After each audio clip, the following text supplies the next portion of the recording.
আমাদেরকে এখানে দিয়েছে। আমাদের উদ্দেশ্যটা কি? আমরা যেখানে লেখাপড়া করতেছি আমাদের উদ্দেশ্যটা কি?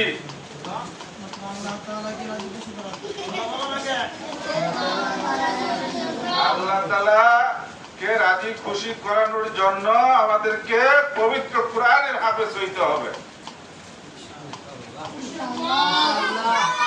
এই উদ্দেশ্যে তো আমরা এখানে লেখাপড়া করতেছি নাকি? আমরা চেষ্টা করব এখানে যারা আছে ছাত্ররা সকলেই যেন এই মাদ্রাসা থেকে হাফেজ হইতে পারে ইনশাআল্লাহ। যাই হোক, অনেক কথা হয়ে গেছে, আমি কথা দীর্ঘায়িত করবো না। এই নিয়ম মাফিক আমাদেরকে ছুটি নিয়ে বাসায় যেতে হবে, যেভাবে থাকতে হবে আমরা চেষ্টা করব সেই নিয়মগুলি পালন করার জন্য। সর্বোপরি আমি সকলেরই সুস্বাস্থ্য এবং দীর্ঘায়ু কামনা করি, সকলের সফলতা কামনা করি। বিশেষ করে এই প্রতিষ্ঠানের উত্তরোত্তর উন্নতি কামনা করে, উপস্থিত সকলেরই সুস্বাস্থ্য দীর্ঘায়ু কামনা করে সকলের জন্য